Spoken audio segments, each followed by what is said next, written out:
Welcome to Look Ahead Radio with Tom Arms and Lockwood Phillips.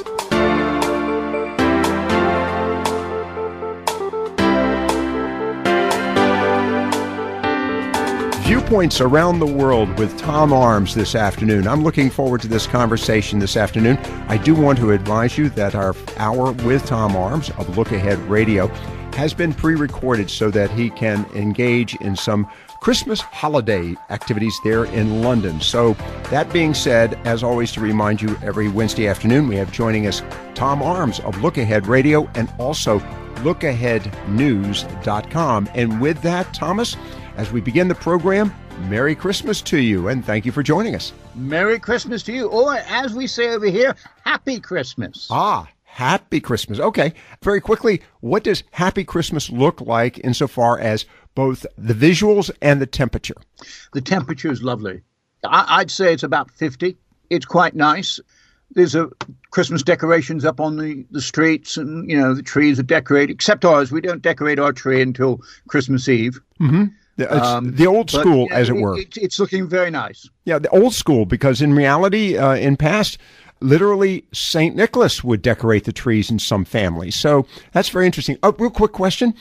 Is there shall we say, a religious component to the European Christmas as it is here in the States? And yes, we still have a religious component, much to the chagrin of some. Oh, yes, there is. There's very much a religious component. There's midnight. I will be going to midnight mass at the Tower of London. Whoa.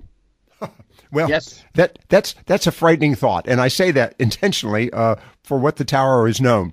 Do you see a lot of tourists there in London at this time of year? Not too many, but I don't live in a touristy area. Okay. There are a few. You know, most people around the world at Christmas, they want to be with their families. They don't want to travel. Interesting. Well, I'll talk about that a little later on. I was talking to some folks. They're beginning to think more travel here in the States, but that's for later in the conversation because I want to touch on some topical issues, some news. But first, just to remind everyone, this portion of the program has been pre-recorded, so I'm not giving out the phone numbers. There's no benefit to making phone calls. But if you wish, you can also email us at viewpointsradio@hotmail.com or via Facebook at Viewpoints on the Talk Station. Tom's joining us from London, and I want to go to some topical issues before we touch on the issue of a Christmas around the world. We're going to hear from Tom later in the program what it's like in other countries, how it's celebrated. I think it's a very timely discussion. But first, Tom, let's talk about topical issues. Let's start with the issue of North Carolina. You told me a few moments ago off air that what's taking place right now in North Carolina in the legislature with House Bill 2 and other issues with the governor's race has made news in Europe. It has? Huge news. Headline news. Headline news here on the front pages. By the way, could I just add, if there's anyone listening who does, want to ask any questions about anything we raised this week, they can always phone up next week as well. Okay. Yes. When we're probably in the normal time slot. Yep. Right. But, it's huge news. And basically, it's not good news as far as the Democrats, or at least the way it's being reported, as far as the Democrats are concerned. Basically, they are being accused of gerrymandering. They are being accused of trying to rewrite the state constitution and state laws in order to take powers away from the Republicans. Yes. I got it reversed. Yes. Mm-hmm. The Republicans trying to rewrite the state laws, the state constitution, to take power away from the new Democrat governor. And they're not coming out of it very well in the reports here in Europe. Interesting. So the story related to Governor-elect Cooper and the changes in his administration as a result of legislative action in North Carolina is actually making news in Europe. Is that an indication, Tom, that it's a slow news week in Europe? And I have to say that tongue-in-cheek in light of the events in Germany, which we'll touch on. But why would anyone in Europe care about North Carolina? It is an indication of the increasing importance of North Carolina, and in particular Charlotte. Wow. Charlotte is an important world hub. Well, it is. It is. I mean, increasingly important. More and more people from Europe are flying in and out of Charlotte, and they're doing business in Charlotte. Amazing. And And so what happens in North Carolina is important. North Carolina is important politically. It is seen as one of those states which is sort of borderline Republican Democrat, can go either way, but with a very strong Republican element. And so, North Carolina is becoming increasingly important in European eyes.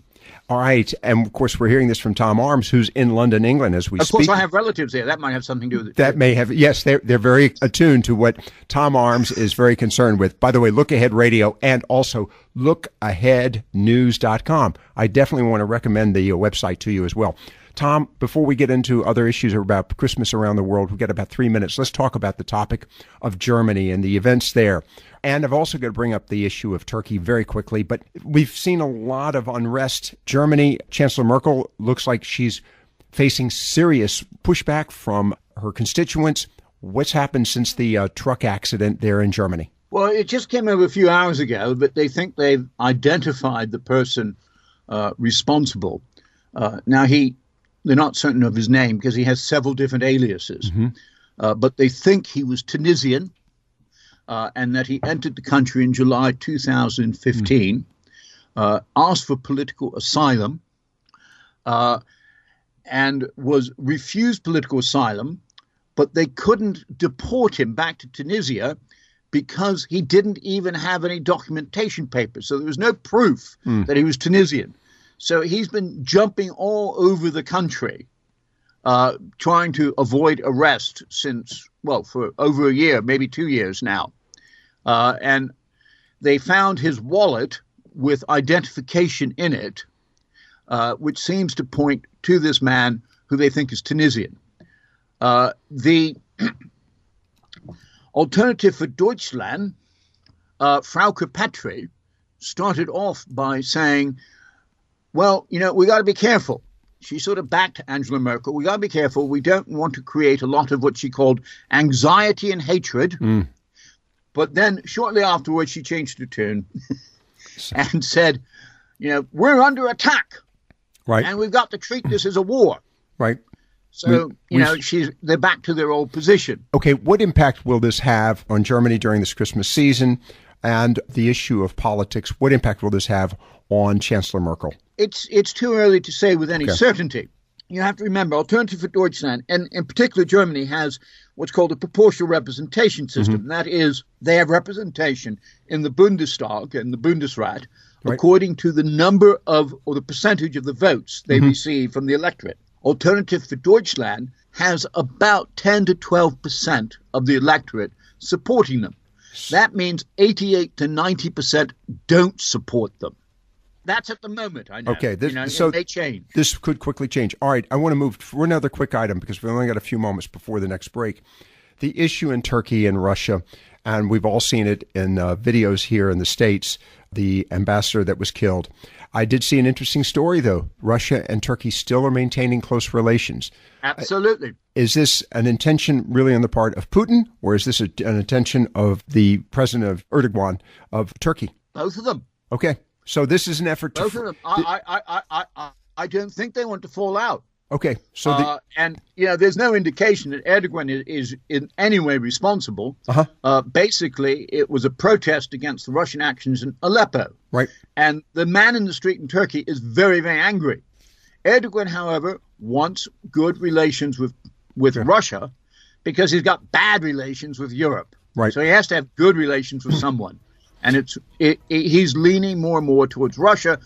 They're both powerful men. They appreciate each other's power, and that's what they're going to go for. They're going to go for the man who's most like him. All right. The conclusion to this, though, is I don't know how a better way to describe it other than two hungry bears in the forest, or one might say two snakes in the grass. It's going to be interesting because I don't say how one can trust the other, but I will not go there. I got to be careful on that. I will leave it because I may create an international incident. We've got joining us this afternoon, Tom Arms of Look Ahead Radio and, of course, LookAheadNews.com. You're listening to a special program this evening. We are pre-recording with Tom Arms here on Viewpoints Around the World. Look Ahead Radio will return in just a moment. This is Tom Arms with LookAheadNews.com's World Report for the week beginning the 26th of December. LookAheadNews.com broadcasts tomorrow's news today so that you can plan to participate. 2016 is drawing to a close, and Japan and America this week are closing the diplomatic book on Pearl Harbor. On Monday, Japanese Prime Minister Shinzo Abe arrives in Hawaii, and on Tuesday he and President Obama lay a wreath at the scene of the Japanese attack that brought America into World War II. Most of the rest of the world will be recovering from Christmas dinner, preparing for the New Year celebrations, and another interesting year to come. But there are a few exceptions. On Wednesday, King Salman of Saudi Arabia gives his annual address, and the following day it is the turn of the newly appointed Prime Minister of Italy, Paolo Gentiloni.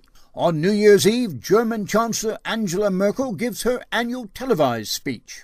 On Thursday, the final results of the presidential elections in Haiti are expected to be confirmed with the official announcement of Jovenel Moise as the winner. New Year's Eve falls on Saturday this year, but celebrations in Scotland's Edinburgh start the day before and last 4 days. Known as Hogmanay, they involve street theatre, dancing, fireworks, large quantities of Scotch whisky, and the singing of Auld Lang Syne. Next year are big anniversary years for both Finland and Canada, and the celebrations will start on New Year's Eve. It will be 150 years since the formation of the Canadian Confederation and 100 years since Finland won its independence from Russia. And finally, the most famous clock in the world, London's Big Ben, will fall silent on New Year's Day as it starts to undergo $30 million of repairs lasting several months. And that was next week's News Today from LookAheadNews.com so that you can plan to participate in the world around you. Stay tuned after this message for the expanded Look Ahead World Analysis. They say the best things in life are free. So, hey, why are we paying so much for our basic information and entertainment needs? The average cable TV bill has more than doubled in the last 10 years. The price of movie tickets keeps going up. So, exactly what is free today anyway? Well, you're listening to it. Local radio. Support the advertisers that support this radio station. And keep listening. We won't send you a bill. There are still some things you just shouldn't have to pay for. This is Tom Arms with LookAheadNews.com's expanded world analysis for the week beginning the 26th of December. LookAheadNews.com broadcasts tomorrow's news today so that you can plan to participate. In May, President Barack Obama laid a wreath at Hiroshima, where the world's first atomic bomb ended World War II. On Tuesday, Japanese Prime Minister Shinzo Abe lays a wreath at Pearl Harbor, the U.S. naval base where 75 years ago, Japanese pushed America into the war. Both leaders have said their respective acts symbolize the transition from warring nations to close allies. Next week is a week for the start of the annual addresses from the world leaders. On Wednesday, Saudi Arabia's King Salman is expected to talk about the war in Yemen and plans to create the world's largest sovereign wealth fund by privatizing the Saudi oil holding company Aramco. Next, it is the turn of Italy's Paolo Gentiloni, who will be only 2 weeks into the job. He succeeds Matteo Renzi, who resigned after his constitutional referendum defeat at the beginning of the month. Prime Minister Gentiloni will focus on immigration, relations with Europe and the country's parlous economic condition, which recently led to the Italian Parliament voting a $20 billion bailout for the world's oldest bank.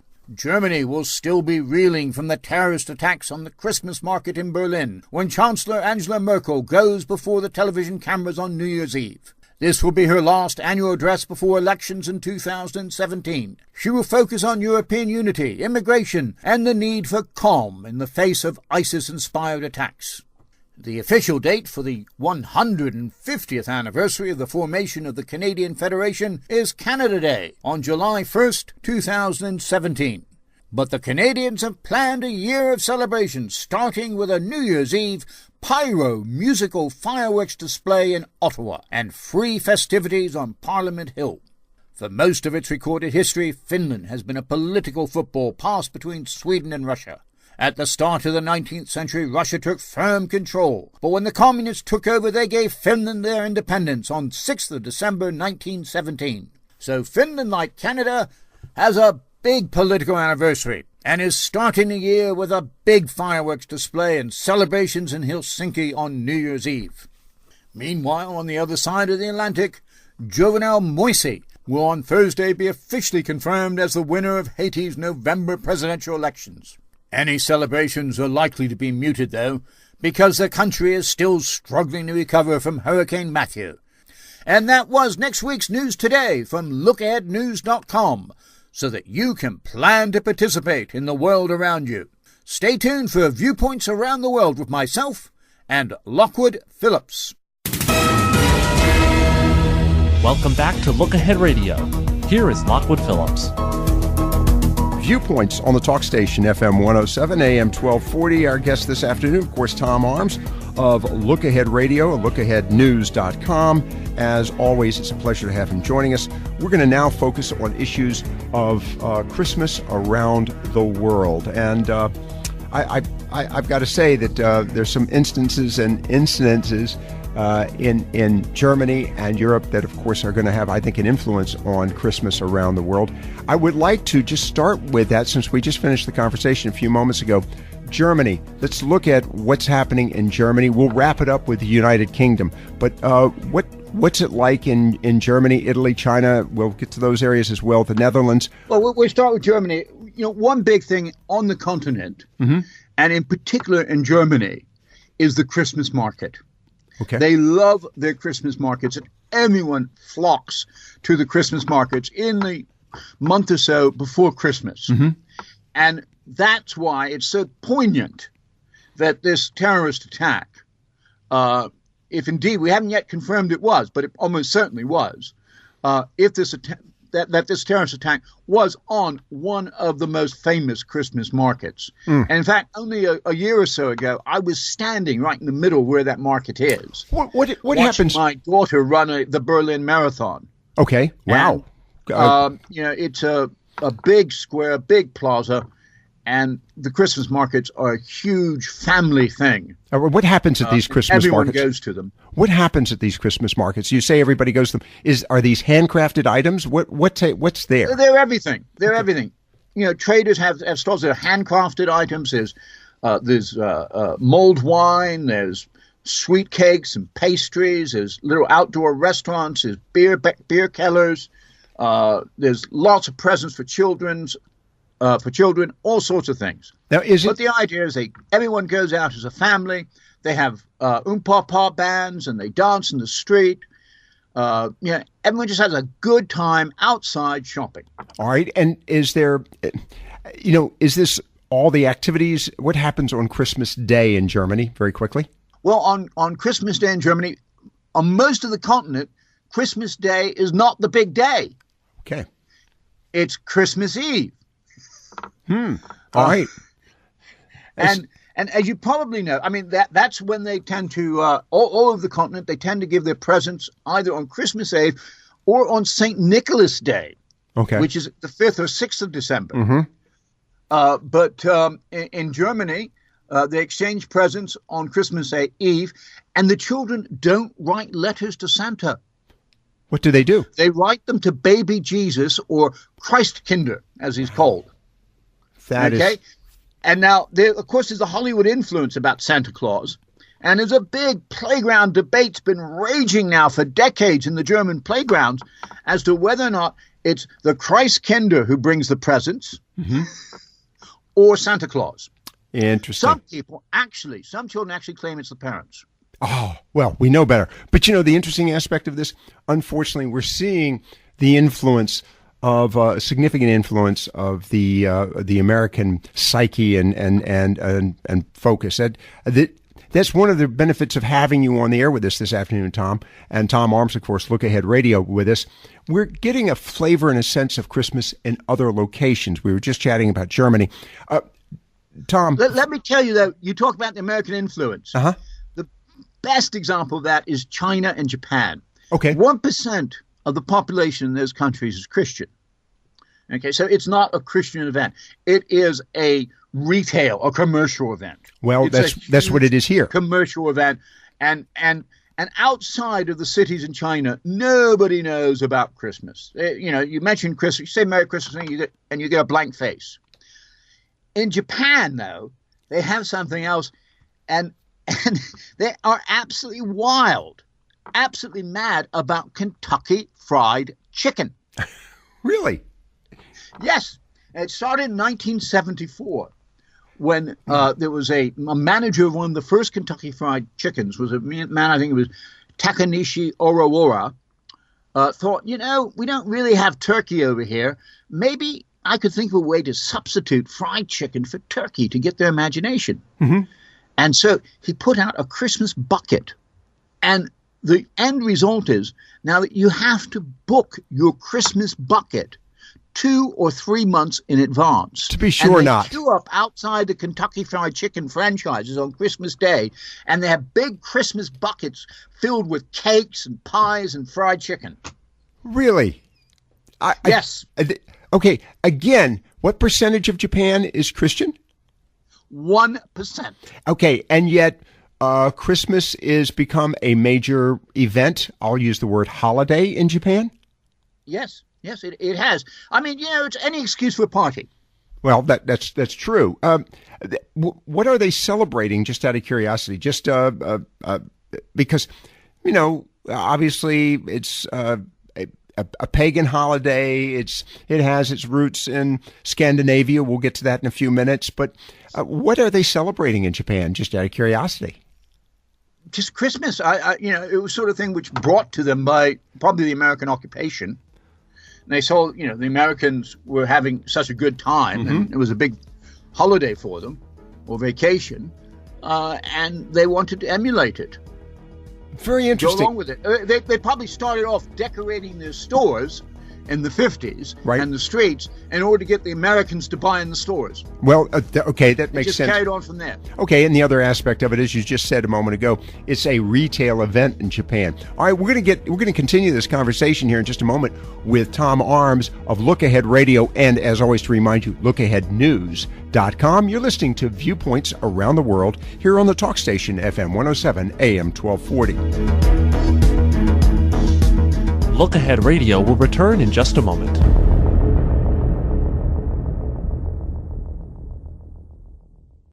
Quick, what do these sounds have in common? These are the sounds of geography. Geography helps us understand connections between people and places.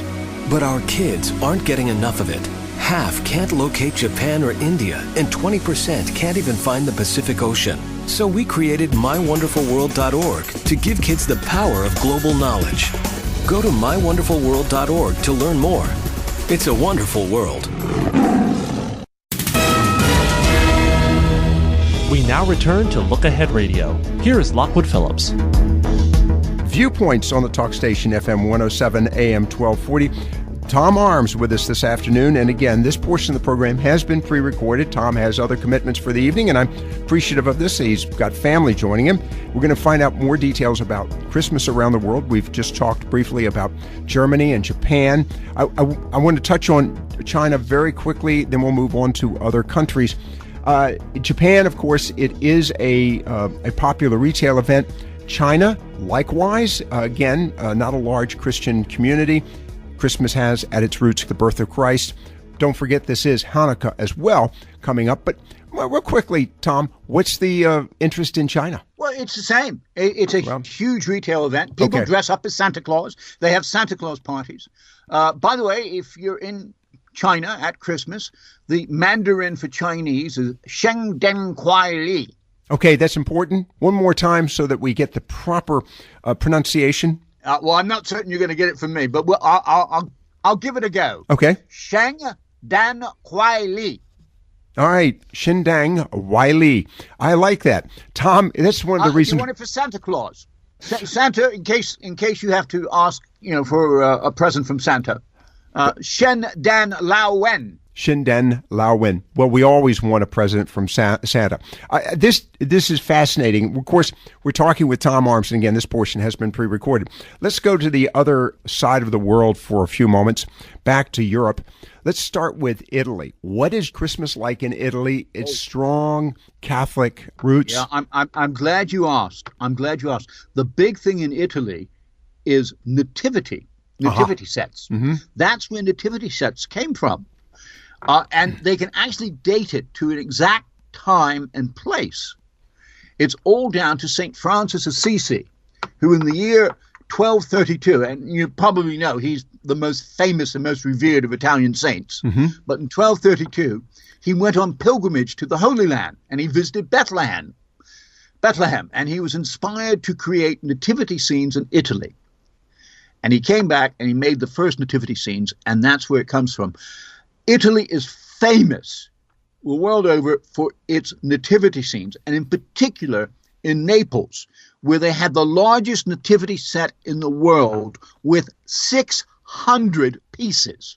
And throughout Southern Europe, it's not just the Holy Family, which is a nativity set. They put in politicians and celebrities. They have waterfalls and forests and trains and everything else. Fascinating. All right. How is Santa Claus treated in Italy? The whole issue of, again, this relationship with St. Nicholas, and that's a Scandinavian introduction. We'll get to that a little later on. But how is that incorporated in Italy? Well, Santa's called Babbo Natale. Generally speaking, in Italy, he's probably a bit bigger, but traditionally, there are no presents in Italy on Christmas Day. The Italian children have to wait until January the 6th. Okay. The 12th day of Christmas. Right. Because that's when the three wise men arrived with their presents for the baby Jesus. Makes sense, really. Yeah, it does. And of course, it's described by some as old Christmas, as a matter of fact.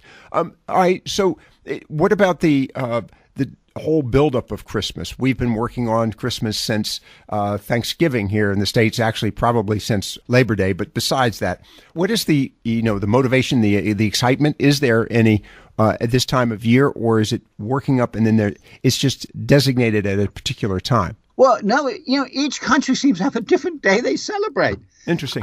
For me, the most interesting one is the Netherlands. Mm-hmm.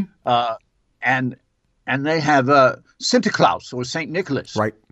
And they celebrate the Christmas not Christmas. They celebrate the giving of gifts on St. Nicholas Day on the 5th of December.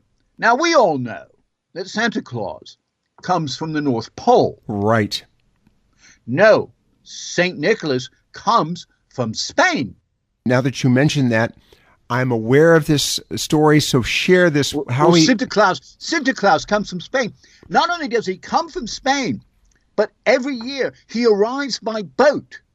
I mean, a physical Santa Claus arrives by boat, pulls into one of the harbors, and it changes from year to year which harbor it is. One of the harbors in the Netherlands, and thousands of children come down to greet him.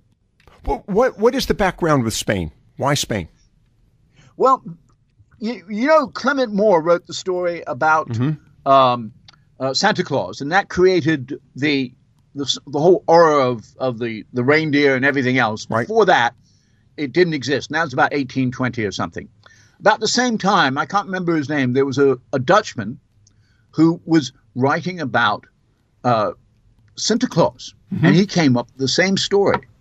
But instead of Santa Claus or Sinterklaas or St. Nicholas coming from the North Pole, he came from Spain because he had an assistant called Zwart Peter, or Peter, called Black Peter. Mm-hmm.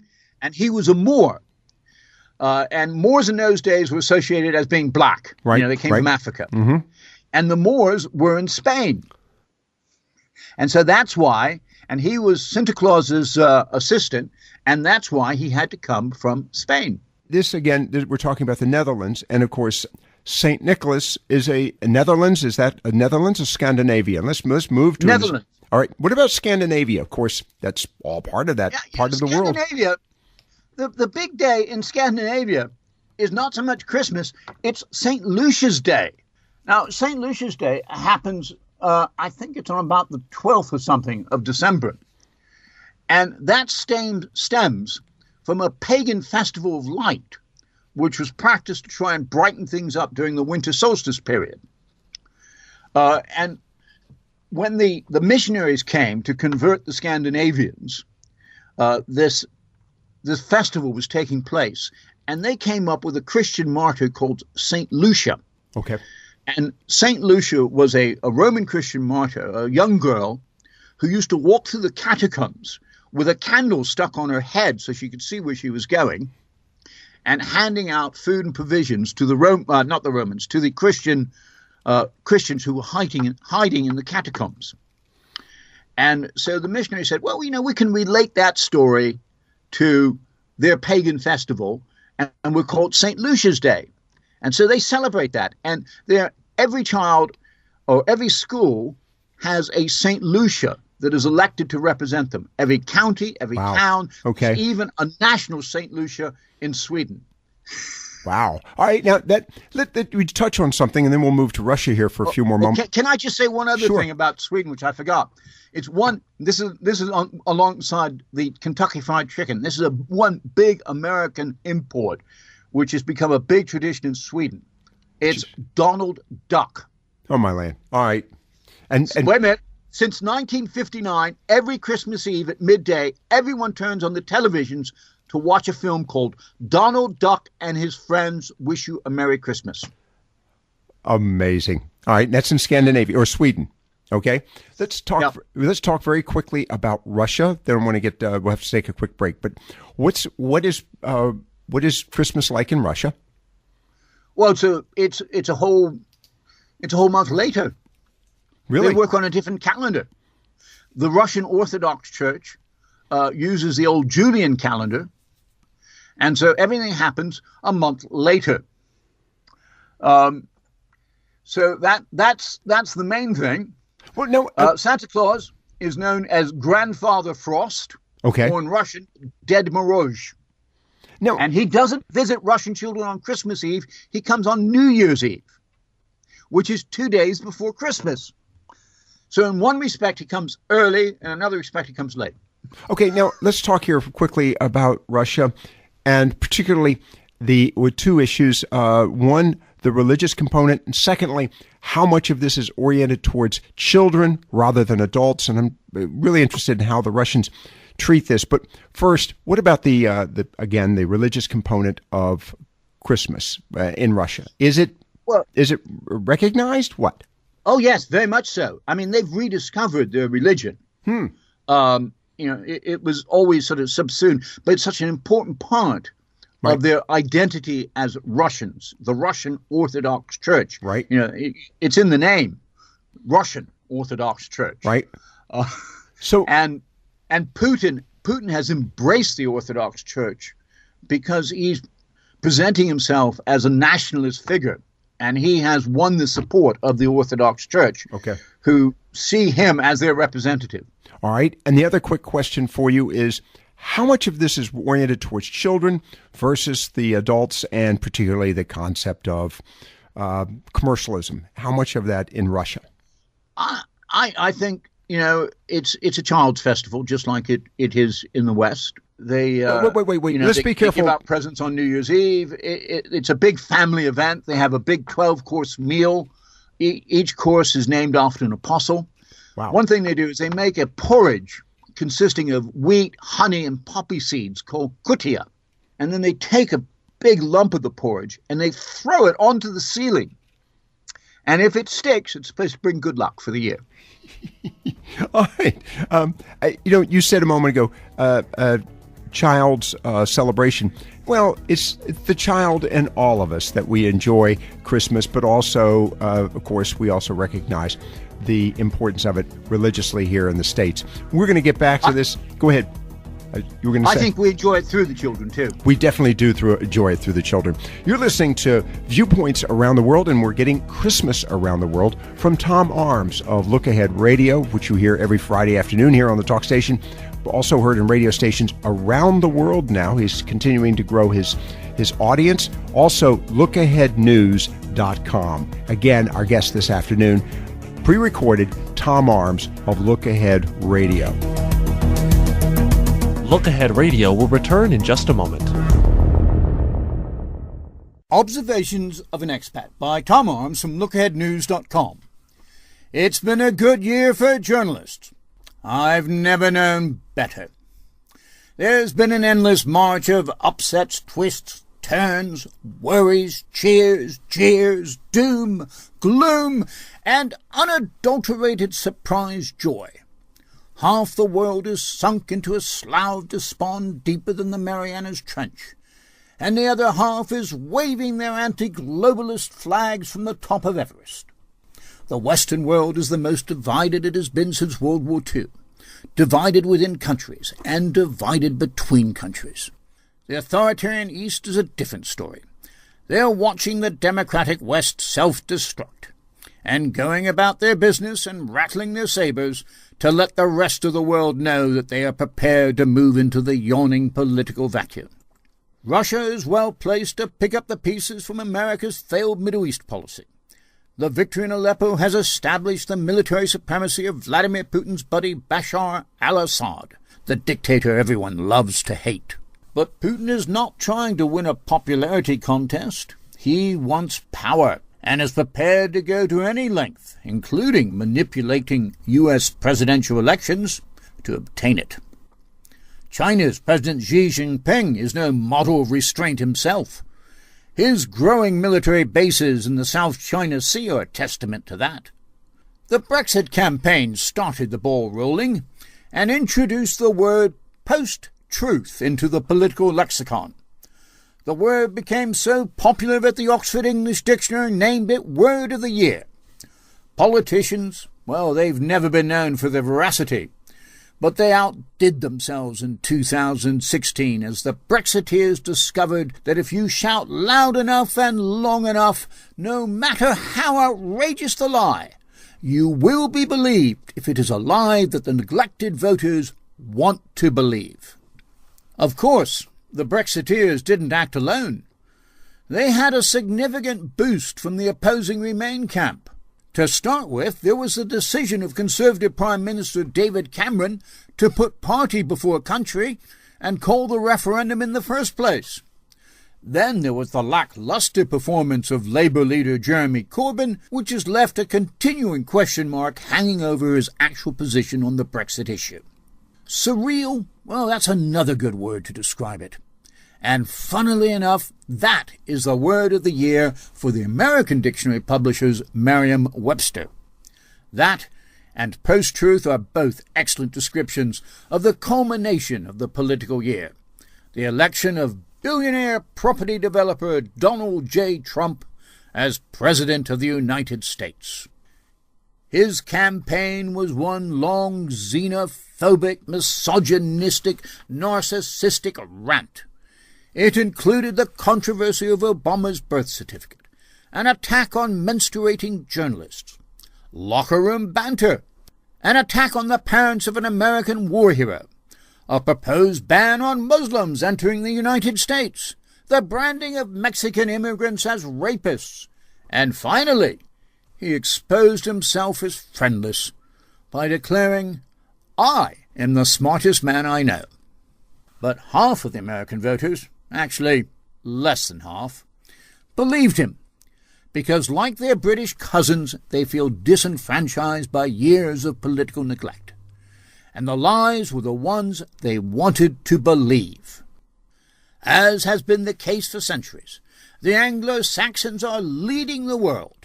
Gaps between pro- and anti-Europeans, pro- and anti-immigration, pro- and anti-globalization are breaking out in France, Sweden, Belgium, Germany, Poland, Italy, all across what used to be called the Western Alliance. It has been a good year for me. I am a journalist. And with the world still terribly divided, 2017 looks even better. For the rest of you, well. Welcome back to Look Ahead Radio. Here is Lockwood Phillips. Viewpoints on the talk station, FM 107 AM 1240. Tom Arms with us this afternoon. This portion has been pre-recorded, I've mentioned several times, due to his other commitments today as we prepare for the Christmas season. And Tom is calling from his home in London, England. And Tom, let's talk about first France, and then we'll wrap it up with back to your home community there in the UK and London. France, what is Christmas like there? And again, I have to bring up the concerns related to the issues of security and, of course, the events in Germany recently, as recently as just 2 days ago. What's the mood? What are the events in France? How do the French deal with Christmas? Well, there's still a state of emergency in France. But I think most people will be, celebrating it as they normally do. And as I said, throughout Europe, most of them celebrate it on Christmas Eve. Mm-hmm. Santa's called Père Noël, or Noël, and Merry Christmas is Bon Natal. And the big thing in France, well, there's several big things. There's the Yule logs. Those tend to be French. They are traditionally from cherry trees. So if you want a real French Yule log, you cut down the cherry tree. So George Washington would have been happy making his... Absolutely. His Yule logs. What do they do? The Yule logs, other than creating fires? What else do they do? Well, they sprinkle them with red wine. Okay. And that increases the aroma. Uh-huh. And they sing Christmas carols, and they carry them into the house and put them on the fire and drink lots more red wine, I suppose. Okay. All right. Very French. When do they celebrate? Probably throwing a bit of cheese too. Absolutely. When do they celebrate Christmas in France? Is it on Christmas Day? Again, Christmas Eve. Christmas Eve. Most people, it's Christmas Eve. They go to midnight mass. What tends to happen is they go to midnight mass, and then they celebrate when they come back from midnight mass. They're up most of the night. In Russia, the Russian Orthodox church services or masses are incredibly long. So they don't come out of church until 4 or 5 in the morning. Wow. It's a marathon event. Absolutely. Well, let's talk about the UK now. Let's move to London again, back to your home and to the United Kingdom in general. The whole issue of Christmas, when does it begin to be recognized, and when is it, if you will, celebrated? Well, it's starting earlier and earlier. We had Christmas decorations going up in some shops in September, which is ridiculous. I suppose you've got the same there. Yes. And that's the commercial element. Traditionally, it starts on the 1st of December. Okay. Almost the same time. And you have, there's the religious element, there's the commercial element, there's the social element. Christmas parties start about the second week in December. There are Christmas parties back to back. Oh, my goodness. I've got 2 or 3 tonight. He's bragging. This week. He's bragging. That sort of thing. Let me quick question. We've only got about a minute. One of the key elements of Christmas, and it's something that, is quite frankly near and dear to my heart. As a matter of fact, I was given a gift of George C. Scott's rendition of Scrooge and Charles Dickens. What about that? Do you have a lot of plays of Scrooge and Dickens at this time of year? Oh, yes. Well, okay. It's all on television. There are various things which are always traditionally on television here. There's a channel which is devoted to Christmas films. Scrooge is one of them. Okay. All the variations of Scrooge, including the Muppets. Uh-huh. Oh. And we also have White Christmas, and we have Miracle on 34th Street. So you've got but I'm just curious. We have all those things which are shown at Christmas. On Christmas Day, the Queen always gives her Christmas message. And this year? At 3 p.m. Oh, 3 p.m. And everyone is supposed to gather around the television and listen to the Queen talk about whatever she wants to talk about that year. It's usually some sort of summary of the year and what we should be thinking. As we wrap it up with you, Ross has made me a note. A Christmas Story, is that well received in England? You mean The Christmas Carol? No, A Christmas Story, the movie. I don't think so. I don't remember that one. Okay, we will talk about that at a later time. We're running out of time with you this afternoon. But I want to thank you and wish you a Merry Christmas, Tom, to you, your family, and a safe one. And we've got so much to talk about with New Year just around the corner. I like to do the same. And also, all the listeners, thank you very much indeed. Every single one of you, all of you who phone up, the ones who don't phone up, it's just nice to know that someone out there is listening. And I wish you all a very, very Merry Christmas. and a Happy New Year. Tom Arms of Look Ahead Radio and Look Ahead News here on the special edition of Viewpoints on the Talk Station. Look Ahead Radio is a production of the Talk Station.